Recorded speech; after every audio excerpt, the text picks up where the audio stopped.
YouTube, welcome back to a brand new video, man. Today I'm gonna be giving y'all 10 tips and tricks on making better melodies. I'm gonna be giving y'all some tips and techniques that helped me out a lot through my 3 years of making beats, and some things I wish I knew when I first started out. So let's get right into the list. So the first tip I got for y'all is learn what notes work well together. And what I mean by that is, of course, if you're trying to lay down a dark melody or an emotional melody, you got different techniques and ways to lay down the melody. Let's say I'm trying to lay down a dark melody. Of course, I want to go for a minor scale instead of a major scale. And I also know if I want to make something sound dark or scary, I know to add a lot of tension to the melody. So if I'm working in a certain scale, I know that the half steps in the scale work really well to create a lot of tension. And that's just a little trick I keep in mind when I'm laying those melodies down. So let's say I'm trying to make an emotional sounding melody. I of course know what notes sound well to create an emotional melody. And I can sit here and give y'all 1,000 tips on how to make better melodies, but what I mean with this tip is basically just a matter of time, bro. Like every beat you make, you pick up something that you keep in mind for the next beat. Like in my previous beat, I used this technique when laying down chords, and that worked really well. So I might use it in the future. So eventually you'll basically build this skill where you will know what kind of notes will sound good and what kind of sound it will create. So that's basically all I'm trying to say. So my second tip is to learn about frequency ranges. What I mean by frequency ranges is if I pop up an EQ right here, you of course know that the human ear hears, I believe, 20 hertz to like 20,000 hertz. And of course, every instrument got its own little area in that whole spectrum. So let's say I'm laying down a piano. I know that the piano will fill up most of the mid frequencies, right? And let's say I have that piano filling up the mid frequencies. If I add a bell and a sub bass, the bell's gonna fill up the higher frequencies, and the sub bass is of course gonna fill up the low frequencies. So instead of the whole sample sounding muddy and all over the place, I can know that if I wanted to add a sub bass and a counter melody to it, like I could cut the lows out of the piano, for example, and make room for the sub bass. Or I might leave out the higher octaves in the piano so I can add a bell later on so they don't like clash together, if that makes sense. So make sure to keep this in mind when you're making your next melody, man. It really improves your samples a lot. So the third tip I got for y'all is to keep room in your melodies. What I mean by that is, let's say I'm working in 8 bars, right? So let's say this is the 8 bars I'm working in.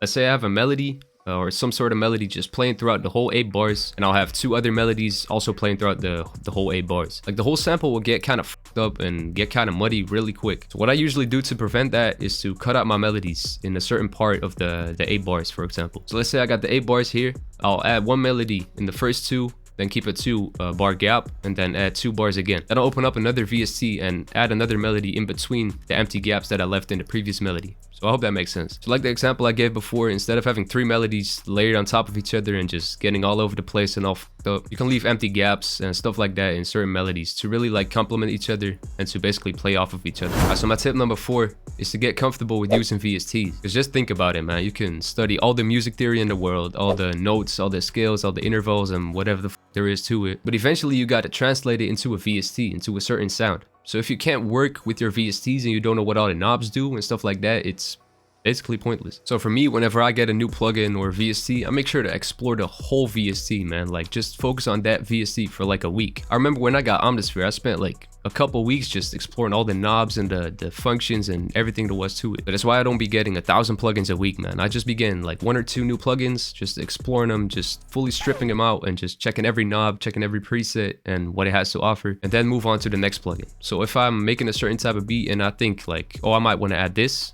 I know, oh, when I bought, let's say, Omnisphere, there's this certain sound in it when I explored the whole plugin, and that might sound well with this beat. And this tip also includes trying out new plugins, VSTs, drum kits, and not just sticking to the same 3 drum kits you have laying on your hard drive. So make sure to just go out and check out new VSTs. Like you might find that one VST that nobody's using that's actually fire. So don't just use what everybody's using. And that also applies to drum kits, of course. So don't just use the kits everybody's using, but make sure to go out and get your own kits. So make sure to get mine in the description as well. So tip number 5 is to take inspiration from other producers. And by inspiration, I do not mean steal, bruh. Y'all gotta know the difference between taking inspiration and stealing, bruh. Cause I've deadass had people send me loops that I made in one of my tutorials. So people deadass remade loops that I made in tutorials and send them to me, bruh.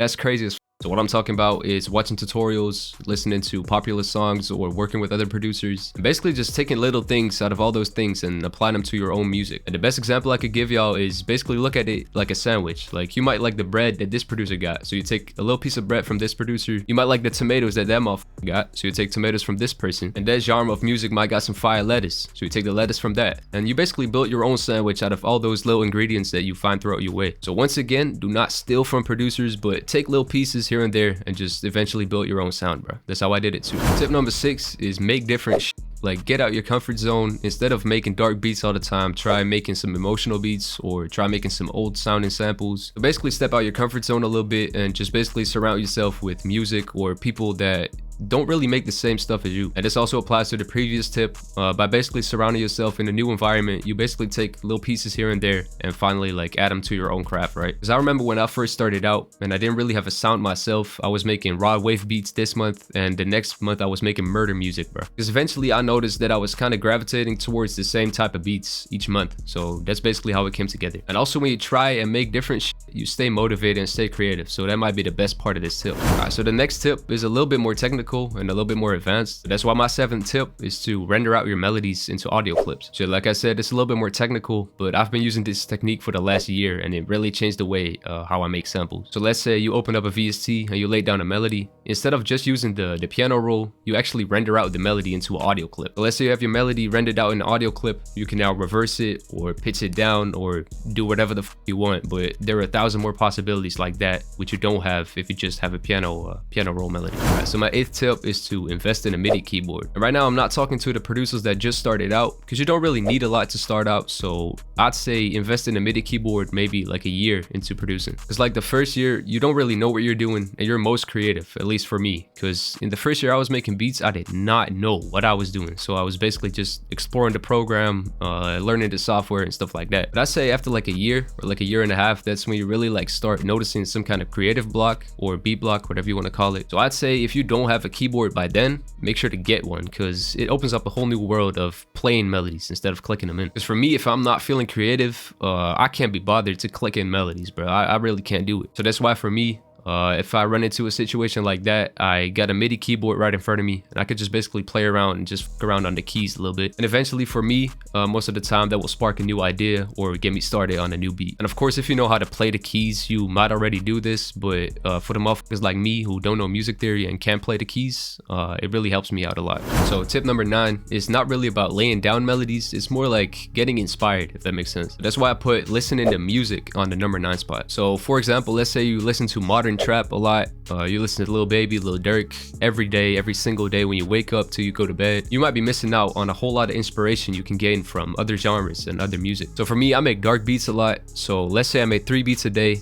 You won't catch me listening to Lil Baby at the end of the day, man. Like you'll catch me listening to some older music, like some soul or some emotional music, stuff like that. And that's really how I stay inspired too. Like let's say you listen to the same music all day, make the same beats every single day, because you can't tell me you'll stay inspired listening to the same shit all day, man. That's why I gotta listen to other music to hear new instruments, new play styles, and stay inspired like that. Yeah, basically what I'm trying to tell y'all is don't lock yourself in a box. Just get out your comfort zone, listen to some new music, make some new music, and stuff like that, man. Alright, so my last tip, and probably the most important one of this whole list, is to practice, man. Because like I said before, you can have all the knowledge, all the plugins, everything in the world, but if you don't practice, it's useless, bro. Like let's say I was into painting, right? And you would put the best canvases in front of me, the best paint, the best brushes. I've never practiced a day in my life, bro. I've never painted on a canvas before, so I wouldn't be able to do it. And that's exactly the same back when I started out. Like when I started making beats, I only had stock plugins and stuff like that. And I really thought like, okay, if I have Omnisphere, then I'm gonna be able to make good melodies. Or when I get these new speakers and this new keyboard and this new mouse, then I'll become a better producer. But if I look back at it now, bro, like I can make a fire beat using stock VSTs now, which I couldn't back in the day. That's probably the most important thing I can tell you on this video, man. Make sure to start today. So don't wait for the perfect moment, the perfect equipment, the perfect VST or whatever just start today, man. It also applies to a whole lot more than just music, but in general, I'm seeing too many people getting caught up in that shit. Alright, so I think that pretty much wraps up this video. I got a whole lot more tips and a whole lot more advice, so make sure to let me know if y'all like these kind of informative videos where I basically just talk instead of making beats. So make sure to let me know in the comments. Also, if you guys got some questions or you guys need some advice, leave a comment or shoot me a DM on Instagram. But yeah, that's pretty much it for me today, man. So make sure to subscribe to the channel, like the video, follow me on Instagram, stuff like that, and I'm gonna catch y'all on the next video, man. I'll stay safe.